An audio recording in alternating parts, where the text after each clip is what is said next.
Hello दोस्तों, मैं आपका एक बार फिर स्वागत करता हूं हमारे और आपके चैनल सुपर एकेडमी में। उम्मीद करता हूं कि इन सर्दी भरे दिनों में आप बेहतर होंगे, स्वस्थ होंगे। हम जो क्लास इस टाइम ले रहे हैं उसमें हमारी विज्ञान की क्लासें चल रही हैं, जिसका टॉपिक है हमारा परमाणु की। अब तक की क्लासों में हमने परमाणु की खोज के बारे में जाना, फिर उसके अंतर्गत अलग अलग वैज्ञानिकों के हमने तत्वों को भी जाना। अलग अलग वैज्ञानिकों ने किस तरीके से परमाणु की खोज करी, उसके अंदर क्या प्राप्त हुआ, आखिर में क्या चीजें पता चली, वो सारी हमने वीडियोस में बताई। पहली वीडियो के बाद जे थॉमसन के बारे में हमने पढ़ा, फिर रदरफोर्ड के बारे में पढ़ा, फिर नील्स बोर के बारे में पढ़ा। सबकी अपनी अपनी थ्योरी थी परमाणु को लेकर, सबने अपनी अपनी बातें कही।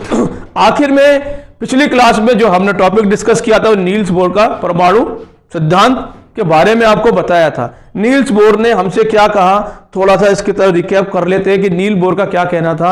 नील बोर ने हमसे यह कहा कि जो इलेक्ट्रॉन है वो नाभिक के चारों तरफ घूमते हैं, नाभिक के चारों तरफ अपनी एक निर्धारित कक्षाओं के अंदर।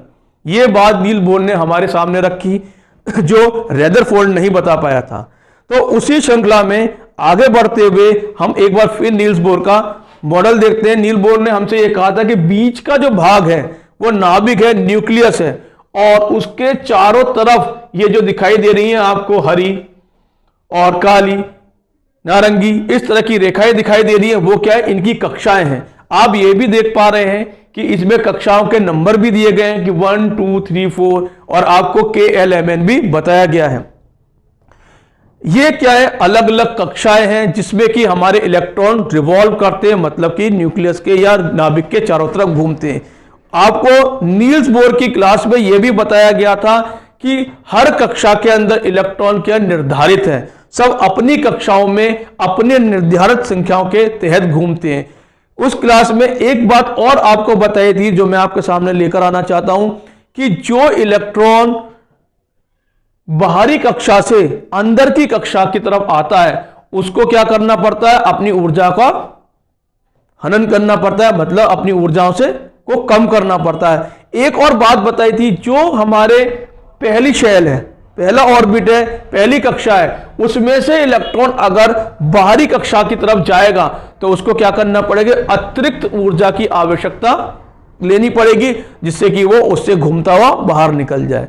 तो आज की क्लास में हम ये जानेंगे कि हमारी कौन कौन सी शेल हैं। जैसे कि हमने कहा, इस चित्र में देखो साहब, बीच का भाग यहां पे लिखा है पॉजिटिवली चार्ज न्यूक्लियस। इसका मतलब क्या है, ये धनात्मक भाग है इस न्यूक्लियस का जहां पर प्रोटॉन और न्यूट्रॉन पाए जाते हैं।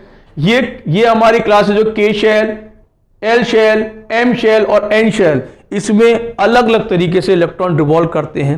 तो आइए आगे जानते हैं कि बोर के मॉडल में हमें क्या बताया गया। आज की क्लास में हम कक्षाओं के बारे में जानेंगे। शुरू करते हैं, कक्षाएं क्या हैं। कक्षा मतलब ऑर्बिट, जिस पे इलेक्ट्रॉन्स रिवॉल्व कर रहे हैं। कक्षाएं नाभिक के चारों ओर ऊर्जा के गोले हैं जिनमें इलेक्ट्रॉन घूमते हैं कि यही बात मैंने आपको बताई, कक्षाएं नाभिक के चारों तरफ के गोले हैं जो कि जिसमें इलेक्ट्रॉन क्या करते हैं, हमारे लगातार घूमते रहते हैं। ये नहीं है कि वो रुक जाते हैं, लगातार घूमते रहते हैं। विभिन्न कक्षाओं में इलेक्ट्रॉन का वितरण किस तरीके से किया गया। सबसे बड़ी बात, मैंने कल की क्लास में भी आपको बताया था कि एक फॉर्मूला हमने लिया था जिसके तहत हमने ये जाना था कि अलग अलग कक्षाओं में किस तरीके से हमारे इलेक्ट्रॉन रिवॉल्व करते हैं। चलिए, एक खोल में मौजूद इलेक्ट्रॉनों की अधिकतम संख्या 2n2, ये क्या है आपका 2 की पावर n का स्क्वायर। ये हमारा सूत्र हो गया 2n स्क्वायर, सूत्र द्वारा दी गई है, जहां n कक्षा संख्या या ऊर्जा स्तर सूचांक 1 2 3 है। कहने का मतलब क्या है कि इलेक्ट्रॉनों का वितरण करने के लिए हमने एक सूत्र का इस्तेमाल किया जो कि हमारा क्या था, 2n स्क्वायर। इसमें n क्या है, हमारी कक्षाओं की संख्या है, कक्षा 1 हो, 2 हो, 3 हो, 4, जैसे कि आप पिक्चर में देख रहे थे, डायग्राम में आपने देखा 1 2 3 4, उसके हिसाब से हमने गणना की। तो पहली कक्षा में कितने इलेक्ट्रॉन आए होंगे इस सूत्र के हिसाब से। तो विभिन्न कोशों में इलेक्ट्रॉनों की अधिकतम संख्या इस प्रकार है। पहली कक्षा में क्या, 2 स्टार 1 का स्क्वायर इज इक्वल टू 2। तो कहने का मतलब क्या है कि 2 मल्टीप्लाई 1 का स्क्वायर कितने हो गए, 2 हो गए। तो 2 इलेक्ट्रॉन हमारे किस में आएंगे, पहली कक्षा के शेल के अंदर। किसके अंदर आएंगे? के शेल के अंदर। के शेल में कितने हो गए? 2 इलेक्ट्रॉन हो गए। उसके बाद दूसरी कक्षा में कितने आएंगे? तो दूसरी कक्षा में हमारे क्या करेंगे? दूसरे नंबर पे कक्षा आई तो हमारा n कितना हो गया? वहां पर 2 हो गया। वहां पर जो हमारा n है वो 2 हो गया। तो यहां पर अगर हम दोबारा फॉर्मूला लगाएं कि 2n स्क्वायर का मतलब क्या है? 2 इंटू 2 का स्क्वायर, तो 2 इंटू 4 इज इक्वल टू 8। कितने हो गए? 8 हो गए। ये क्रम आ कहां से रहा है? जिस तरीके से हमने पिक्चर में देखा था, के बाद L था, L के बाद M था, M के बाद N था, उसी तरीके से हमने कक्षाओं को नंबरों में भी लिया। के बराबर कक्षा 1, L बराबर कक्षा 2, M बराबर कक्षा 3 और हमारा N बराबर कक्षा 4। तो उसी तरीके से हमारी दूसरी कक्षा में कितने आए? 8 आए। तीसरी कक्षा में हमारे कितने? 2 इंटू 3 का स्क्वायर इज इक्वल टू 18। उसके बाद चौथी कक्षा में 2 इंटू 4 का स्क्वायर इज इक्वल टू 32। तो हमारे के शेल में 2 इलेक्ट्रॉन, L शेल में 8 इलेक्ट्रॉन, M शेल में 18 इलेक्ट्रॉन और N शेल में कितने आते हैं? हमारे 32 इलेक्ट्रॉन आते हैं। इसी तरह गोले हमेशा निम्न से उच्च ऊर्जा स्तर की ओर चरणबद्ध तरीके से भरे जाते हैं। कहने का मतलब है ऊर्जा का स्तर। मैंने आपसे बताया था जितना नजदीक गोले न्यूक्लियस नाभिक के नजदीक गोला होगा उनकी ऊर्जा उतनी ही कम होगी और जितना दूर होगा उतनी ही ज्यादा। क्यों? क्योंकि अगर दूर वाले को हमें अपने नजदीक पकड़ के रखना है तो हमें उतनी ज्यादा ताकत बनानी पड़ेगी, नहीं तो वो छूट के चला जाएगा। तो उसी तरीके से जो पहला गोला है के शेल है उसकी ऊर्जा मतलब कि एनर्जी लेवल कम होता है एज कंपेयर टू आपके एन सब शेल के। तो अगले कोश में इलेक्ट्रॉन तब तक नहीं भरते जब तक पिछले कोश नहीं भरे जाते। तो सबसे बड़ी बात क्या है कि अगर मैं यहां पर आपको न्यूक्लियस के चारों तरफ के गोले बता दूं, 1, 2, 3 और ये 4, इन्हीं के बारे में हम पढ़ रहे हैं। ये हमारा पॉजिटिव न्यूक्लियस हो गया।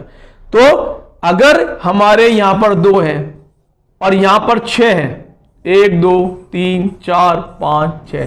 अभी मैंने आपको बताया कि पहले गोले में 2 इलेक्ट्रॉन होने चाहिए तो दूसरे गोले में 8 होने चाहिए। हम यहां पर कभी इलेक्ट्रॉन नहीं बढ़ा सकते, यह तरीका गलत है। क्यों? क्योंकि अभी भी हमारे दूसरे शेल में कितने की कमी है? 2 की कमी है। कितने की? 2 की कमी है। तो अगर वहां पर 2 की कमी है तो सबसे पहले इलेक्ट्रॉन इसी कक्षा में बढ़ेंगे, इसी कक्षा में बढ़ेंगे। जब यह कक्षा पूरी हो जाएगी तब और जो इलेक्ट्रॉन बचे हुए हैं वो उससे आगे वाली कक्षा में आते हैं। तो यहां पर यही लिखा हुआ है कि इलेक्ट्रॉन तब तक नहीं बढ़ते जब तक पिछले कोश नहीं भर जाते हैं। तो इस तरीके से हमारी कक्षाओं में इलेक्ट्रॉन बढ़ते हुए चले जाते हैं। आगे देखते हैं, तत्वों के परमाणु जिनमें बाहरीतम गोल पूरी तरीके से भरे हुए हैं कम रासायनिक गतिविधि दिखाते हैं। जिन तत्वों के बाहरी गोल मतलब कि उनकी जो बाहरी शेल में जितने इलेक्ट्रॉन हमें पूर्ण रूप से चाहिए अगर वहां पर पूरे होंगे तो वो क्या नहीं करते? रासायनिक गतिविधि या रासायनिक क्रियाएं नहीं करते। ऐसे एलिमेंट्स को हम क्या कहते हैं? नोबल गैसेस कहते हैं, जिनकी ऑक्टेट मतलब कि लास्ट के इलेक्ट्रॉन की शेल जो है वो पूरी तरीके से भरी हुई होती है। ना तो वो अपना इलेक्ट्रॉन किसी को देते हैं ना वो किसी के इलेक्ट्रॉन लेते हैं। ऐसे में रासायनिक अभिक्रियाएं वो नहीं करते हैं। ठीक है, इनकी संयोजन क्षमता या संयोजकता शून्य होती है। क्यों? जब वो किसी से जुड़ेगा ही नहीं तो उसकी संयोजन क्षमता होगी ही नहीं, वो कोऑर्डिनेशन करेगा ही नहीं, बॉन्डिंग करेगा ही नहीं किसी के साथ। जब वो बॉन्डिंग ही नहीं करेगा तो उसके केमिकल रिएक्शंस बिल्कुल ना के बराबर होगी। ठीक है, उदाहरण के तौर पे हम क्या करते हैं, हाइड्रोजन के सबसे भारी कक्षा में इलेक्ट्रॉनों की संख्या 1 है और मैग्नीशियम में यह 2 है। कहने का मतलब हाइड्रोजन का नंबर पीरियोडिक टेबल में क्या आता है? सबसे पहला। तो हाइड्रोजन में कितने होते हैं? 1 इलेक्ट्रॉन होता है। तो इसका मतलब अगर हम अपने चैप्टर से लेते हैं तो यहां पर प्रोटॉनों की संख्या, प्रोटॉन कितने हुए? वो भी 1 हुआ। तो इलेक्ट्रॉन कितना हुआ? 1। तो जब इलेक्ट्रॉन 1 है तो अगर हम इसको स्ट्रक्चर से देखते हैं तो इसके बाहर कितना दिखाई देगा? एक। इलेक्ट्रॉन की बात हो रही है तो यहां पर कितना है? एक। तो ऐसी स्थिति के अंदर हमने ये देखते हैं कि इलेक्ट्रॉन के तो सिर्फ एक ही है, तो ये क्या कर सकता है? या तो एक किसी को दे देगा या उसमें किसी से एक ले लेगा। तो ये क्या करेगा? आपकी रासायनिक अभिक्रिया करेगा। तो हाइड्रोजन रासायनिक अभिक्रिया बहुत करता है। लेकिन अगर मैग्नीशियम को लेकर बात करें, एमजी के वैलेंस शेल में 2 इलेक्ट्रॉन होते हैं। इसका मतलब पहले के बाद जो यहां पर दिखाई देंगे मैग्नीशियम में, वहां पर हमारे 2 इलेक्ट्रॉन्स हैं। तो अगर हम यहां पर देखते हैं तो यहां पर इसके 2 इलेक्ट्रॉन हो गए। तो 2 इलेक्ट्रॉन होने की वजह से इसका जो चक्र है वो क्या है? पूर्ण हो गया, पूरा हो गया। जब ये पूरा हो गया तो ये किसी को क्यों देगा? मान लीजिए अगर हमारी जरूरतें पूरी हो गई तो हम ना तो किसी से लेंगे ना किसी को देंगे। तो ऐसे में ये क्या नहीं करेंगे? रासायनिक अभिक्रिया नहीं करेंगे। इसके बाद इसलिए हाइड्रोजन की संयोजकता 1 है क्योंकि आसानी से 1 इलेक्ट्रॉन खो देता है और स्थिर हो जाता है। यही बात मैंने अभी आपको बताई कि उसके पास 1 इलेक्ट्रॉन ही है। अगर उसको अपने आप को ठीक करना है तो वो 1 भी दे देगा या किसी से 1 ले लेगा। अगर वो किसी से 1 ले लेता है तो हाइड्रोजन के इलेक्ट्रॉन 2 हो जाते हैं। उसके लिए उसके पास कितने? हाइड्रोजन के 2 अणु होने चाहिए। जब तक 2 अणु नहीं होंगे ये पूरा नहीं होगा। और अगर इसीलिए हाइड्रोजन की संयोजकता बॉन्डिंग, कोऑर्डिनेशन बॉन्डिंग जो है वो हमारी क्या है? 1 होती है। कोऑर्डिनेशन नंबर क्या है? 1 होता है। इसीलिए ये आसानी से इलेक्ट्रॉनों को क्या कर देता है? खो देता है, दे ही देता है कि हाँ भाई आप ले लो, और उसे देने के बाद क्या हो जाता है? स्थिर हो जाता है। दूसरी ओर मैग्नीशियम के इलेक्ट्रॉन कितने? 2। क्योंकि ये 2 इलेक्ट्रॉनों को आसानी से खो सकता है और स्थिरता भी प्राप्त कर सकता है। तो वैलेंसी के बारे में जानने के लिए हमें इसके बारे में और भी अधिक पढ़ना होगा। ठीक है, तो सबसे पहली बात हम ये जानेंगे कि परमाणु संख्याएं आखिरकार होती किससे और किससे इसको प्रदर्शित किया जाता है। परमाणु की संख्याएं, अब एटम में नंबर ऑफ एटम। तो यहां पर हमें बताया गया है कि परमाणु के नाभिक में पाए जाने वाले प्रोटॉनों की संख्या को परमाणु संख्या कहा जाता है। मतलब कि अगर किसी न्यूक्लियस के अंदर नंबर ऑफ प्रोटॉन पता चल जाए तो हमको क्या पता चल जाए? परमाणु की संख्या। क्यों ये बात किस लिए कही गई है? क्योंकि परमाणु का जो भार निर्भर करता है वो प्रोटॉनों की संख्या पर निर्भर करता है। तो इसीलिए जितने प्रोटॉन होंगे उतने ही हमारे क्या होंगे? नंबर ऑफ एटम की संख्या होगी। और इसको किससे प्रदर्शित किया गया है? जेड से। हमेशा हम किससे प्रदर्शित करते हैं? जेड से। ठीक है, तो संयोजकता क्या होती है? अब कोऑर्डिनेट बॉन्डिंग क्या है? सबसे बड़ी बात है कि हमको यह तो पता चल गया कि हमारी परमाणु संख्या क्या है? Number of protons. जितने प्रोटॉन होंगे उतने परमाणु की संख्या होगी। तो संयोजकता क्या है? कोऑर्डिनेशन क्या है? किसी परमाणु के सबसे बाहरी खोल में मौजूद इलेक्ट्रॉनों को वैलेंस इलेक्ट्रॉन के रूप में जाना जाता है। वैलेंस माने खाली, कि अगर किसी भी एटम के परमाणुओं की संख्या में कमी होगी तो वहां पर जो कमी होती है इलेक्ट्रॉनों की, उसी को हम क्या कहते हैं? Valence electron. जैसे कि अभी हमने एक हाइड्रोजन का एग्जाम्पल लिया था। अगर हाइड्रोजन को ही बनाते था, हाइड्रोजन के पास कितने हैं? कि नंबर ऑफ इलेक्ट्रॉन कितने? इसके पास 1। तो इसके पास कितने की कमी है? तो हमने देखा कि पहले ही शेल में आ जाता है। 1 है तो यही तो होगा, मतलब कि के शेल के अंदर, ये तो पॉजिटिव हो गया। तो के शेल में अब इसके पास कितने की वैलेंसी है? 1 की। अगर कोई इसे 1 दे दे तो इसकी क्या है? वैलेंस शेल पूरी हो जाएगी। लेकिन अधिकांश क्या होता है? ये दूसरे को दे देता है। अधिकांश क्या होता है? दूसरे को देता है। हाइड्रोजन एक गैस है, जो गैस होती है उनके ऑक्टेट हमेशा पूरे मिलेंगे। लेकिन हमारे यहां पर क्या देखने को मिलता है? हाइड्रोजन के पास तो ऑलरेडी 1 है, वो तो वैलेंस शेल में 1 इलेक्ट्रॉन खाली लिए बैठा हुआ है। तो इसका मतलब या तो कोई इसको देगा या वो उसको देगा।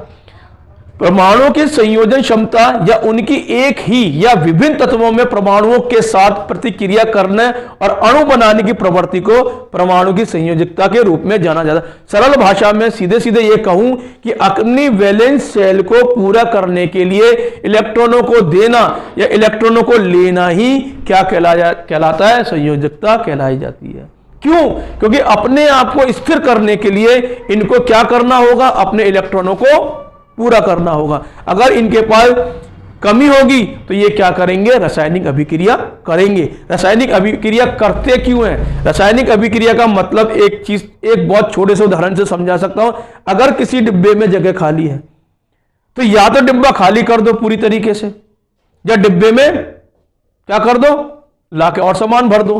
तो सीधे तौर पर यह है कि अगर सामान डिब्बे में ज्यादा होगा तो उसे खाली करने से तो अच्छा है कि कोई और सामान उसके अंदर भर दो, तो डिब्बा पूरा हो जाएगा। उसी तरीके से परमाणुओं की संयोजन क्षमता, मतलब कि अपने इलेक्ट्रॉनों को देने की क्षमता, या उनकी एक ही या विभिन्न तत्वों में परमाणुओं की प्रतिक्रिया करने की क्षमता, या अणुओं को बनाने की प्रवृत्ति को ही हम क्या कहते हैं, संयोजकता कहते हैं। सरल भाषा में यही है कि इलेक्ट्रॉनों को देना और इलेक्ट्रॉनों को लेना और अनुबंध करने की प्रवृत्ति को ही संयोजकता कहते हैं। तत्वों के परमाणु जिनके बाहरीतम खोल पूरी तरीके से भरे हुए हैं कम रासायनिक गतिविधि करते हैं। अभी भी बताया था कि जिनके बाहरी शेल के अंदर इलेक्ट्रॉनों की कमी होगी ही नहीं, वो रासायनिक अभिक्रिया करेंगे ही क्यों?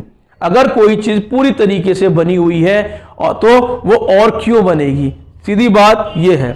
उदाहरण के लिए हाइड्रोजन के बारे में हमने पढ़ा था कि हाइड्रोजन का एक होता है तो मैग्नीशियम का दो होता है। दोनों ही उदाहरण मैं आपको समझा सकता हूं कि हाइड्रोजन के पास एक इलेक्ट्रॉन की कमी होती है, लेकिन अधिकांश क्या करता है, हाइड्रोजन दूसरे के साथ अभिक्रिया करके अपना एक भी देकर क्या कर लेता है, स्थिर हो जाता है। मैग्नीशियम के बाहरी शेल में दो इलेक्ट्रॉन पाए जाते हैं तो वो तो किसी को देगा ही नहीं, जब उसके पास है तो वो देगा ही क्यों? ठीक है, इसलिए हाइड्रोजन की संयोजकता कितनी बताई गई है, एक, और आसानी से वो क्या करेगा, अपने इलेक्ट्रॉनों को दूसरे को दे देगा। और मैग्नीशियम की दो है तो इसका मतलब क्या है, वो दो इलेक्ट्रॉन आसानी से खो सकता है और स्थिरता भी प्राप्त कर सकता है। हम कितने इलेक्ट्रॉन दे सकते हैं, ज्यादा से ज्यादा 3। चौथा इलेक्ट्रॉन देने के लिए बहुत ज्यादा किसकी आवश्यकता पड़ती है, ऊर्जा की आवश्यकता पड़ती है, और इतनी ऊर्जा आसानी से कोई भी एलिमेंट नहीं प्राप्त कर पाता। हम 1, 2 या 3 ही इलेक्ट्रॉन किसी को दे सकते हैं। चौथा देने के लिए बहुत कम, बहुत ज्यादा ऊर्जाओं की आवश्यकता पड़ती है। सिर्फ एक ऐसा हमारे पास एलिमेंट होता है जिसके पास 4 इलेक्ट्रॉन होते हैं उसके वैलेंस शेल में, वो है कार्बन। ये किसी के साथ भी अभिक्रिया कर लेता है। ज्यादातर रिएक्शन में कार्बन का इस्तेमाल होता है। तो ये यहां पर ये चीजें ध्यान रखने वाली है कि हम कितने इलेक्ट्रॉन देके किस तरीके से अपने कोऑर्डिनेशन नंबर को प्राप्त कर सकते हैं। अब अगर हम यहां पर देखते हैं द्रव्यमान संख्या और एक परमाणु का प्रतिनिधित्व क्या है। द्रव्यमान संख्या मतलब कि किस तरीके से, अब हमने पीरियोडिक टेबल में बहुत सारे नाम देखे, उसमें हमको यही पता नहीं चलता कि कौन से उसके द्रव्यमान संख्या। देखिए, नाभिक में प्रोटॉन और न्यूट्रॉन मौजूद होते हैं, ये आपको पता है, इसलिए द्रव्यमान संख्या इन प्रोटॉन और न्यूट्रॉन के कुल योग पर होता है। नाभिक में तो इलेक्ट्रॉन, प्रोटॉन, न्यूट्रॉन तीन ही सारा खेल खेल रहे हैं। नाभिक के अंदर प्रोटॉन और न्यूट्रॉन पाए जाते हैं, तो न्यूट्रॉनों की संख्या कहां से प्राप्त होती है? हमेशा न्यूट्रॉनों की संख्या, हमने ये बताया कि इलेक्ट्रॉनों की संख्या और प्रोटॉन की संख्या हमेशा बराबर होती है। अगर इनमें कोई भी अंतर होगा तो हम न्यूट्रॉनों की संख्या आराम से निकाल सकते हैं। ठीक है, तो अब इस चित्र पर देखते हैं, यहां पे हमने मैग्नीशियम ले रखा है, तो मैग्नीशियम में ये क्या, एटॉमिक नंबर क्या है, एटॉमिक नंबर नीचे है, तो मास नंबर आपका ऊपर है। तो हमारा द्रव्यमान क्या हुआ, ये जो हमारे पास दिखाई दे रहा है 24, क्योंकि ये प्रोटॉन और न्यूट्रॉनों के योग से मिलकर बना हुआ है 24, और ये आपका क्या, एटॉमिक नंबर, मतलब कि इसके इलेक्ट्रॉनों की संख्या कितनी है, यहां पर 12 है। तो अगर 12 इसके इलेक्ट्रॉनों की संख्या होगी तो प्रोटॉन की संख्या कितनी होगी? जब नंबर ऑफ इलेक्ट्रॉन और नंबर ऑफ प्रोटॉन दोनों ही बराबर होते हैं तो 12-12 हो गई, दोनों को जोड़ दो तो क्या 24 प्राप्त हो गया। नंबर ऑफ न्यूट्रॉन कितने हो गए, 24 हो गए। ठीक है, इस तरीके से आइसोटोप और आइसोबार क्या होते हैं। अब ऐसे बहुत सारे तत्व हैं, परमाणु हैं, जिनकी क्या नाम है, प्रॉपर्टीज सेम पाई जाती हैं कहीं पर, जैसे कि आइसोटोप। आइसोटोप को एक ही तत्व के परमाणु के रूप में परिभाषित किया गया है, जिनकी परमाणु की संख्या समान होती है लेकिन द्रव्यमान संख्या अलग अलग होती है। द्रव्यमान संख्या अलग लेकिन परमाणुओं की संख्या क्या होगी, एक। जो ऐसे एटम या ऐसे एलिमेंट होते हैं जिनके अंदर परमाणुओं की संख्या तो एक ही हो लेकिन आपके द्रव्यमान संख्या मतलब कि प्रोटॉन और न्यूट्रॉन की संख्या भिन्न भिन्न पाई जाए, ऐसे आपके परमाणु को हम क्या कहते हैं? आइसोटोप्स कहते हैं। उदाहरण के तौर पर हाइड्रोजन के मामला हमारे पास है। हाइड्रोजन आप देख रहे हैं, एक मास नंबर एक और अणु ले लिया तो हाइड्रोजन कितने हो गए? Mass number 2। एक और ले लिया, आपके कितने हो गए? Mass number 3। लेकिन हाइड्रोजन तो हमेशा से एक ही है, हमेशा से एक ही है। हमने अभी क्या बताया आपको इस परिभाषा में कि जिनकी परमाणु संख्या, प्रोटॉन की संख्या एक ही हो। आप ये देख रहे तीनों चित्रों के अंदर प्रोटॉन यहां भी एक, प्रोटॉन यहां भी एक, प्रोटॉन यहां भी एक। बढ़ा क्या हमारा? न्यूट्रॉन। यहां पर न्यूट्रॉन बढ़ गया, यहां पर न्यूट्रॉन बढ़ा। मतलब कि ऐसे तत्व जिनके हमारे प्रोटॉनों की संख्या हमेशा एक जैसी हो, लेकिन क्या बढ़ रहे हैं? हमारे न्यूट्रॉन बढ़ रहे हैं। इसका मतलब कहने का हमारे इलेक्ट्रॉनों में वृद्धि हो गई। इलेक्ट्रॉनों में वृद्धि होने की वजह से यहां पे न्यूट्रॉन भी बढ़ गए। अब सर ये तो मेरे समझ में ही नहीं आ रहा। अब एक प्रोटॉन है, एक इलेक्ट्रॉन है, क्या आएगा आपका? एक। लेकिन जैसे ही हमने देखा इलेक्ट्रॉन की संख्या बढ़ गई, हाइड्रोजन 2 एटम में ले लिए तो यहां पर हमारे कितने हो गए? 2 हो गए। यहां पर और बढ़ा ली तो यहां पर 3 हो गए। तो ये सब क्या है? आइसोबार्स होते हैं, इलेक्ट्रॉनिक शेल। इनके मास नंबर बढ़ जाते हैं। क्या लिखा हुआ है? अलग अलग परमाणु संख्या वाले विभिन्न तत्वों के परमाणु जिनकी द्रव्यमान संख्या समान होती है आइसोबार के रूप में जाने जाते हैं। मतलब अलग अलग आइसोटोप कौन से थे? जिनमें परमाणु की संख्या एक जैसी थी लेकिन द्रव्यमान क्या थे? अलग अलग थे। वो कौन से थे? आइसोटोप। तो आइसोबार क्या है? ऐसे परमाणु वाले तत्व जिनके परमाणुओं की संख्या तो अलग हो पर द्रव्यमान वजन में वो एक जैसे हो, उन्हीं को हम क्या कहते हैं? आइसोबार के रूप में जानते हैं। जैसे कि कैल्शियम और आयरन, दोनों का द्रव्यमान कितना है? 40। लेकिन आप यहां पर देखिए कि यहां पर 20 लिखा हुआ है और 40, यहां पर 18 लिखा हुआ है और 40। आपको यहां क्या देखने के लिए मिल रहा है कि आपके द्रव्यमान तो क्या है? इनकी द्रव्यमान संख्या समान होती है। द्रव्यमान संख्या क्या है? दोनों की समान है, लेकिन परमाणु की संख्या दोनों की भिन्न है। तो ऐसे तत्वों को हम क्या कहते हैं? आइसोबार के रूप में जानते हैं। दोनों में कंफ्यूज मत होइएगा।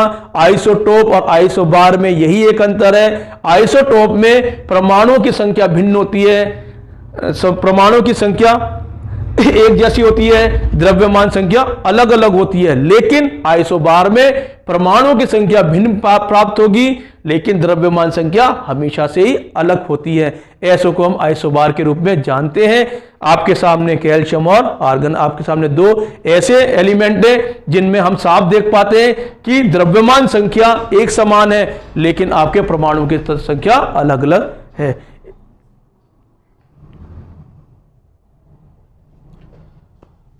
समस्थानिक तत्वों के लिए द्रव्यमान संख्या की गणना किस तरीके से की गई है? आखिरी है आज का टॉपिक। जब किसी तत्व में एक समस्थानिक होते हैं तो द्रव्यमान संख्या की गणना उसके मौजूद विभिन्न अनुपातों द्वारा की जा सकती है। जैसे कि 90% कार्बन 12 यूनिट लिए हुआ है, 2% कार्बन 13। अब देखिए दोनों ही कार्बन है, दोनों ही कार्बन है, एक ही जैसे स्थानों पर है, अलग अलग नहीं है। ये 98% है और ये 2% है, जो कि कितना भाग लिए हुए? ये 13 यूनिट और ये 12 यूनिट और ये 13 यूनिट। निकाला कैसे गया प्रतिशत के रूप में? 12% किसका? 98/100 प्रतिशत को तोड़ लिया, प्लस 13 गुणा 2% को तोड़ लिया। जब हम इनको हल करेंगे तो हल करने के बाद ऐड करके कितना आएगा? 12.02 यूनिट। इसका मतलब क्या है कि जब एक जैसे तत्व दिखाई देते हैं और उनकी द्रव्यमान की हम क्या करते हैं? गणना करते हैं कि आखिरकार द्रव्यमान लिया कैसे जाए, क्या लिया जाए द्रव्यमान। तो ऐसे दोनों तत्वों को हम इस तरीके से क्या करते हैं? तोड़ लेते हैं और एक द्रव्यमान, एक औसत मान उसका निकाल लेते हैं। इसका मतलब यह नहीं है कि कोई कार्बन परमाणु 12.02 यूनिट के द्रव्यमान संख्या के साथ मौजूद है। यह बिल्कुल नहीं कह सकते कि कोई कार्बन 12.02 यूनिट के साथ द्रव्यमान के साथ वहां पर मौजूद है। यदि आप एक निश्चित मात्रा में कार्बन लेते हैं, मतलब कि कोई भी निश्चित मात्रा में आप कार्बन लेंगे तो इनमें कार्बन के दोनों समस्थानिक होंगे और औसत द्रव्यमान क्या होगा 12.02 यूनिट। कहने का मतलब दो अलग अलग प्रतिशतों के कार्बन अगर हम लेते हैं तो उनका औसत निकालने के बाद जो द्रव्यमान लेंगे वो ये होगा। ये नहीं कहा जाएगा कि हमेशा कार्बन का जो द्रव्यमान होगा वो 12.02 यूनिट होगा। ये ध्यान रखिएगा, ये तभी लिया जाएगा जब एक जैसे कार्बन अलग अलग प्रतिशत में लिए गए होंगे, तब जाकर हम इस तरीके से हम उसका औसत मान निकालते हैं और उसका प्रयोग करते हैं। परमाणु की संरचना, ठीक है, तो इस तरीके से हम क्या कर सकते हैं कि अलग अलग कार्बनों के यूनिट्स को निकाल कर रख सकते हैं। आज की क्लास में इतना ही। बने रहिए। धन्यवाद। जय भारत, जय हिंद।